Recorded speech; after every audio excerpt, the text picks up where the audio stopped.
I was just relaxing there. I was just sitting there savoring Mr. Regula's remarks. He has been our friend in this region for a very long time. 10 years ago, when he came here with Jack Murtha and the members of the Appropriations Committee, we met. Brian brought us here. Greg, all of you, many of you brought us here, and let's say it was hard to see the possibilities right off. One thing we knew, it was beautifully located, and there were many challenges. And I remember that day so well because some of the other members of the Appropriations Committee kept asking very penetrating questions about finances and time and the community support and the rest. And Jack Murtha just said, I've seen what we've seen enough, let's go now. We don't need to dwell on any of the challenges. We just know what the possibilities are. And Ralph Regula has been a part of that. It's been a bipartisan initiative from day one. When Ralph Regula mentions the Golden Gate Bridge, he doesn't mention that at that same time he was a senior Republican, well, actually the chairman of the Transportation Subcommittee. And he took good care of us in that regard as well. So we're very much in the debt of Ralph Regula. And he and his wife Mary have come back on a number of occasions because their support has been for Fort Baker for sure, but also for the Presidio, for Crissy Field and the rest. We feel as if he's part of our community. We know that he will consider the accomplishments of everyone in this community as part of his legacy for his very considerable contribution, and we're absolutely delighted he could be here today. Thank you, Ralph Regula.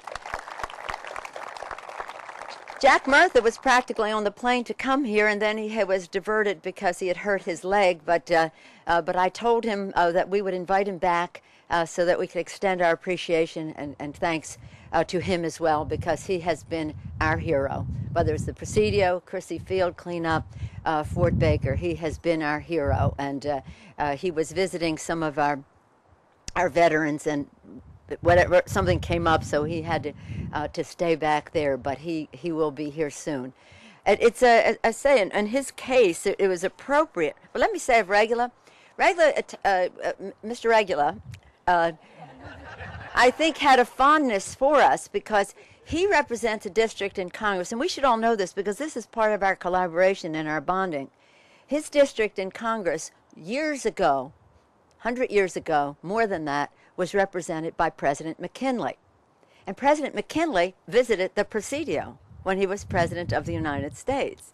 And Ralph Regula has been a hero for us at the Presidio as well as now Fort Baker. So we're all connected here, and he and Mary will be out here over and over again to enjoy their contribution to our community here. It's appropriate in Mr. Murtha's case because he is from Pennsylvania. And it is my understanding, and correct me if this is not completely so, that the first person, Fort Baker is named for a Pennsylvanian who was a leader in the military. So we have our Pennsylvania connection here. We exploit these relationships to the hilt. They may not seem that, shall we say, close to you, but we make much of them in the Congress of the United States. But in the Congress, this day belongs to Lynn Woolsey. Once she had brought the community together, which was a challenge around this issue, she spearheaded this project through the Congress of the United States. She has so much. She commands so much respect in the Congress that her voice was one that is heard because she gives priority to what is really great, and everybody knows that. And so, Lynn Woolsey, for all of us who are celebrating here today, again, without you, this would not have happened. Thank you, Lynn Woolsey. As you can see, this project is a model of bipartisanship in the Congress, and it is a model of bipartisanship in the Congress because it's a model of bipartisanship outside the Congress. It's hard to talk about the role in Congress, though, as well, without talking about Phil Burton. And it's impossible to talk about Phil Burton without talking about Dr. Edgar Wayburn and Amy Meyer. They had the vision.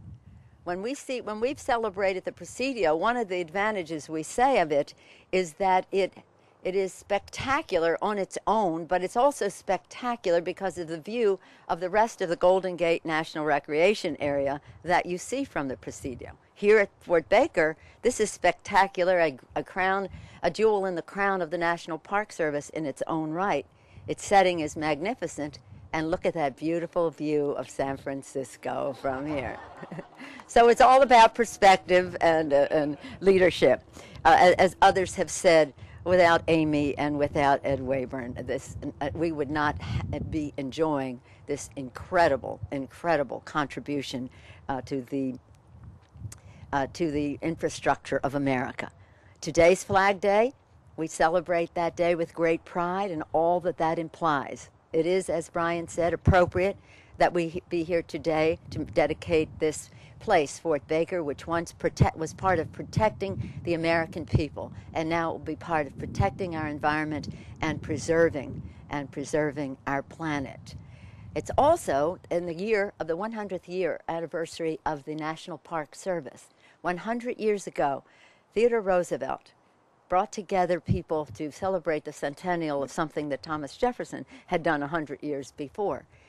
And he established at that time, in the year 1908, the National Park Service. There's a lot coming together here today about our country, about our patriotism, about our people, about our environment. Appropriately, Brian acknowledged so many people at the beginning of this ceremony who deserved thanks. I think we should acknowledge Brian O'Neill's tremendous leadership.